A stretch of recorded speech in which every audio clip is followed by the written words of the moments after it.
In today's video, I'm going to teach you how to fix the common issue of being unable to play games on Windows 10.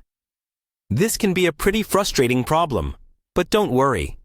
We're here to walk you through some effective solutions over the next few minutes. First off, let's start with the easiest and most straightforward solution: a simple restart of your computer.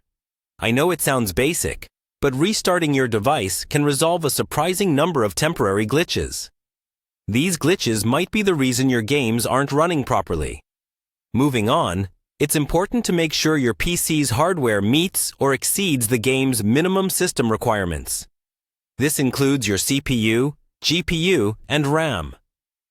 Checking the game's documentation or its website will usually give you a clear idea of what's needed. If your hardware doesn't meet these requirements, the game may not run efficiently or at all. Next, you want to try running the game as an administrator.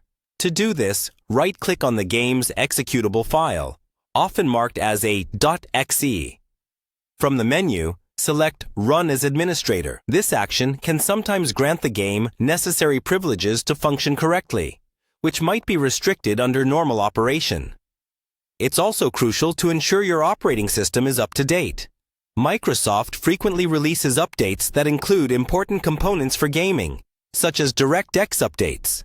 Keeping your system updated helps prevent compatibility issues and missing critical updates that your game might rely on.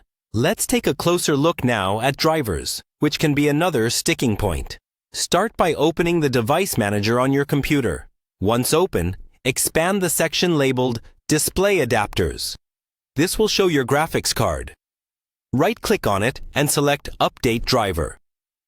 Choose Search automatically for drivers to allow your PC to find the latest updates available. This ensures your graphics card is running with the latest features and fixes any known issues. Finally, if you're using platforms like Steam, Epic Games, or the Xbox app, these services offer built-in tools to verify the integrity of game files. These tools can check for and repair any corrupted or missing files in a few clicks. It's a powerful way to ensure your game data remains intact and can solve a lot of problems related to game launches. By following these steps, you should be on your way to resolving the issue of games not running on Windows 10. If these solutions don't work, it might be worth reaching out to the support team of the game or the platform you're using. Thanks for watching, and happy gaming!